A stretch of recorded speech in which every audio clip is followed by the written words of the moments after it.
While we try to teach our children all about life, our children teach us what life is all about. Angela Schwindt. Hi, this is Maria, And this is Sheila. and we want to welcome you to The Moms I Know. And today we are recording Family School Part 2. So go ahead, Sheila. So in this episode, we're gonna go in, delve a little bit deeper into why family school. And this didn't immediately come to us. This was more an organic, how do I say, this grew organically out of what we've been talking about over 2 seasons of the Moms I Know podcast. And it's just such a natural kind of evolution of the Moms I Know. And so we want to show you why family school. And we also recorded Family School Part 1 before we were in a global pandemic. And we've been having a lot of conversations about how foundational this work is. Our podcast, our family school ideas, and whether we are in a global pandemic, well, kind of because we are, these are even more important than ever. And so it's really looking at this, all the choices that we make about intentional family living. And going forth from this pandemic, it's going to be even more essential that we really look at these so closely. So we're really excited to be here today to be able to talk to you about these 5 tenets of family schooling. Okay, so in a nutshell, we're just going to go through them really. I'm going to list them right now, and then Maria and I are going to take a little bit of time to kind of tell you the whys of it. So we start with the guardians of childhood, and then we go to space and time. Then we have courage cultivation, read alouds, and rites of passage celebrations. Do you want to start, Maria, with guardians of childhood?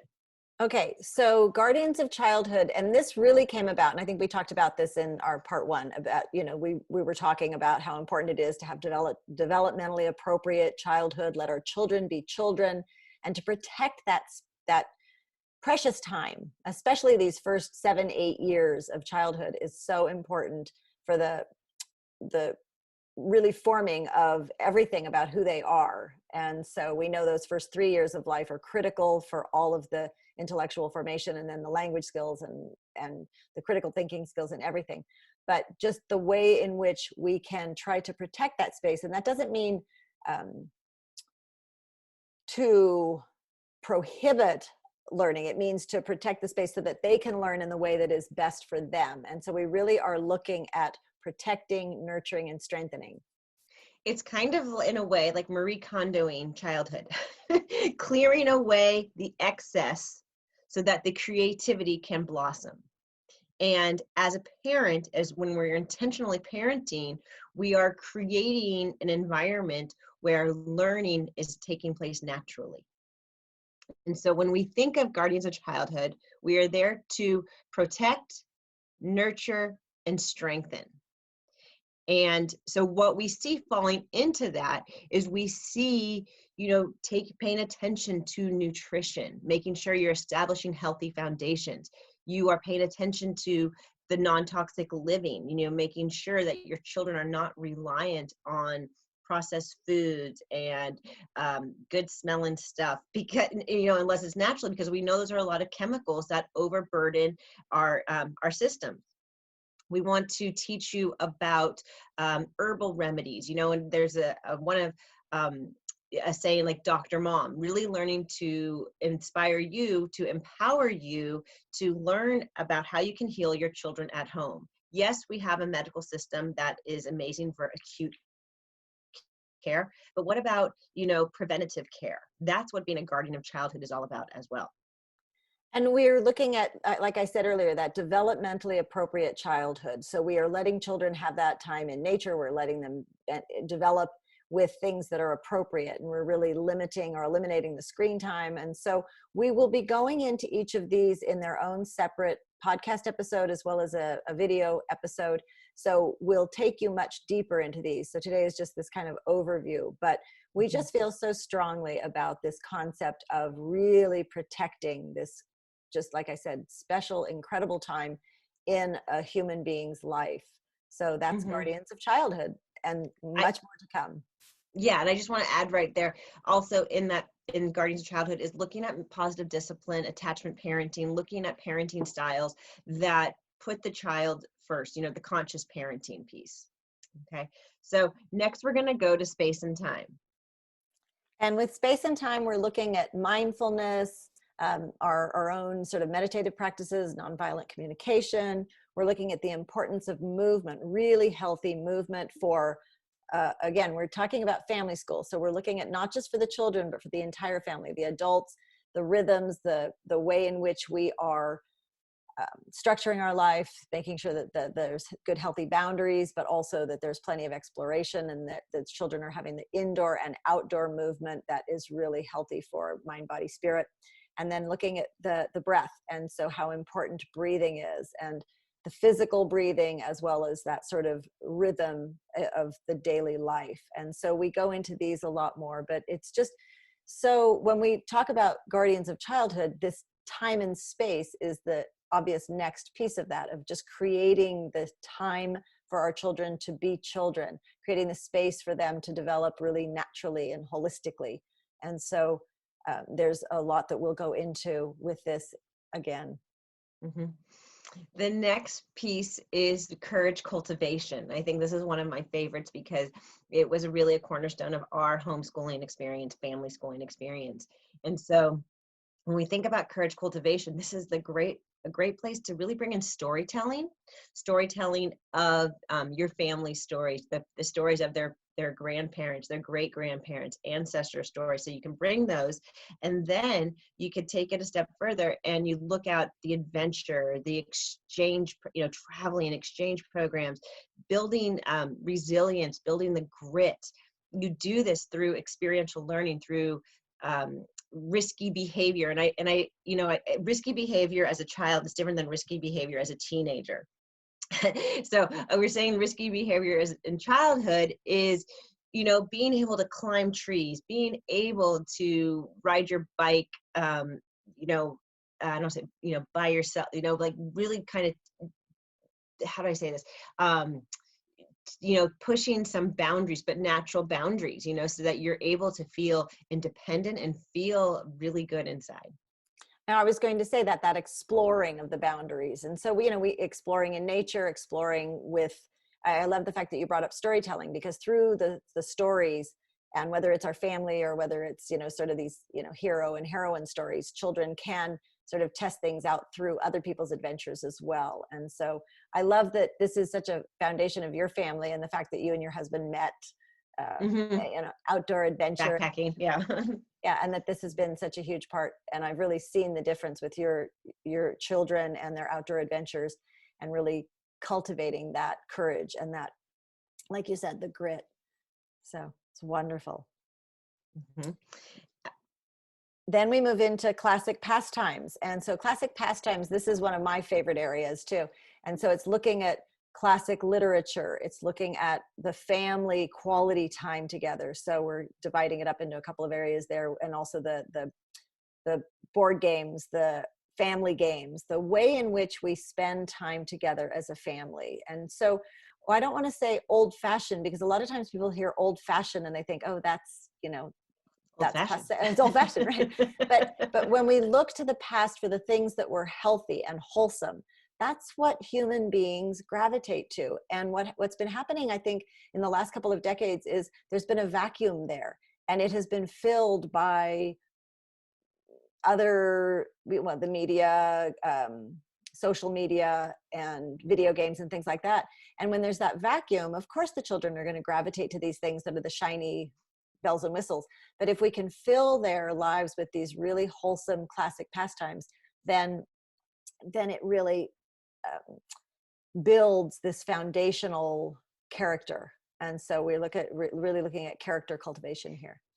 And it's really, as well as like being intentional with your family time. I think that's what we're saying when we're saying, you know, these classic pastimes. It's being at a time when we didn't have the phones, we were not distracted. Because what I find sometimes is I find myself on the cell phone, you know, and I say, oh, I'm working, but I'm just, you know, sometimes I'm just going through my social media or something like that, and I see my child over here kind of waiting or wondering what's going on. And it's like, oh my gosh, I need to put that away and spend quality time, whether I'm reading aloud or, or playing a game of cards. And so Maria, can you tap into just a second about reading aloud in classic literature?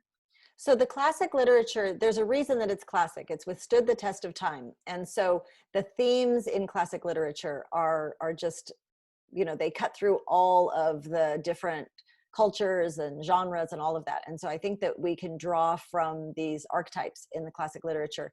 And I think that they show people going through these challenges and struggles and coming out the other side. So I think the themes within classic literature are really, really strong. And they're also very wholesome. The vocabulary development, the vocabulary is so much richer in the books that are, 50 years old or older.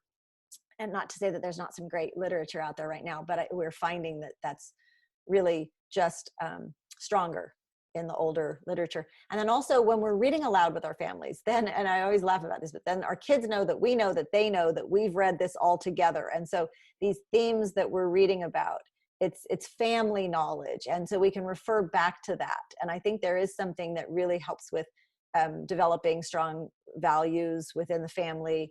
And so the read aloud is so critical. And then of course the family game time. And I think we've talked about that in other episodes, but we feel so strongly about this quality family time together. And it also helps to, instead of, and I've said this before, instead of like the television being the bad guy, it's like, okay, let's just fill up our time with all of these better things. Yeah, exactly. It's pivoting and just like not making it the bad guy, but when you have time to do this, we could play cards or we could play a game. I'm noticing that instead of being on the phone, like this gives me so much more joy, so much more fullness than kind of empty on the phone. And of course, our children love that time with us. I mean, our children want time with us. Believe it or not, they do. Yeah. Yeah, exactly. And I mean, even my teenagers, they would much, they're like, when's the game night? During all this thing, we've been having a lot of game nights and they look forward to it.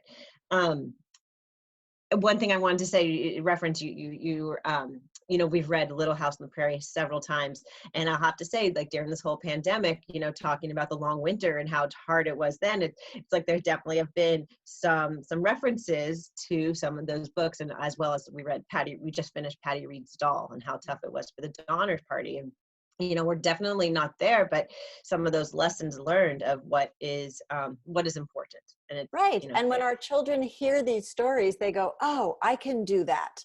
I can, if other people have done this, then I can do this too. Or this is not so bad. I remember reading Farmer Boy to my son when he was around 8 or 9. And, any complaining about chores promptly went away because, hearing what Almanzo had to do every day before he even had breakfast, it's like, oh, Exactly. okay. So it makes things, kind of relative. And then the children have this reference point. Mm-hmm. And so that leads us to our 5th tenet, which is rites of passage celebrations. And so that I love how it ends on 5th because that just makes it like, yes, this is the culmination.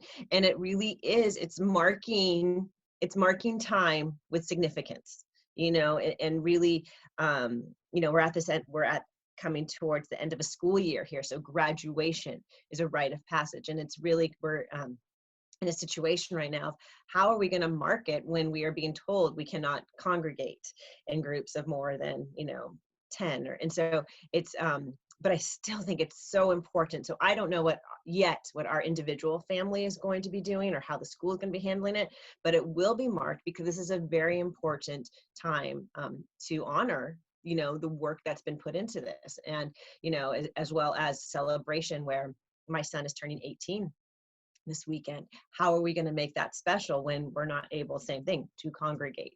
So with the challenges that are upon us right now, it will, I think we'll have to find a way to be more creative and hopefully more memorable to really celebrate what's going on. One of the things that I'm also seeing, in the midst of this global pandemic is, people have been celebrating and have been getting very creative. I've seen some beautiful ways in which people are honoring the special things that are happening, whether it's birthdays or weddings or different rites of passage. And yet we're also aware of what we're losing right now and what has been lost. And so I think that there's this huge piece of looking to the future and how we are going to celebrate in the future. and how important these family gatherings are, how important the friends are. I read this beautiful thing recently about, just what it's going to be like to be able to hug again, to see our friends and to give them a hug. And I think we're all going to be so much more conscious. As somebody said, the celebration that we'll have in the grocery store, greeting each other as we are able to, to shop with, with leisure instead of this quick get in, get out. And so I think it's so important for us to look at how we mark the passage of time in this challenging time, but also for all of our lives going forward, and making sure we're honoring, the seasons with children is wonderful. So it's looking at the celebrations of the seasons, looking at the celebrations within the family.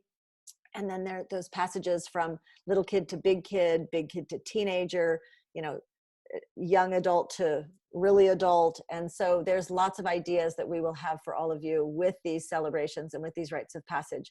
And just, I remember years ago, I had gone to a bar mitzvah, and I remember thinking that if everybody had something like this around 13, what a different world this would be when we're honoring this person, and when they have to go through this, kind of struggle and then perform. And then there's this family celebration, and everyone is witnessing this. And then this person knows that there are these people around them that love them, that honor them, and that are here for them. I mean, think of a wedding also, when people are holding the couple in reverence and saying, we're going to be here for you. And so all of these celebrations and rites of passage are so important in our human society. And we may celebrate them in different ways through different religions or different cultures, but how pivotal they are for us as human beings. Yeah, I think of the quinceañera, or those, especially during the teenage year, those teenage years that really ground the teenager in family love, really. And I think that's what this, wrapping up that piece, is the importance of family school. It's strengthening. The reason why family school is to strengthen that family culture, to strengthen those family bonds, and to really to carry on and to spread that, when you are strong inside, you have strong family, and then you spread that into your community, and you are doing good work. And that's what, Maria and I are here to just guide you, to show you that it's important to pay attention. Beautiful.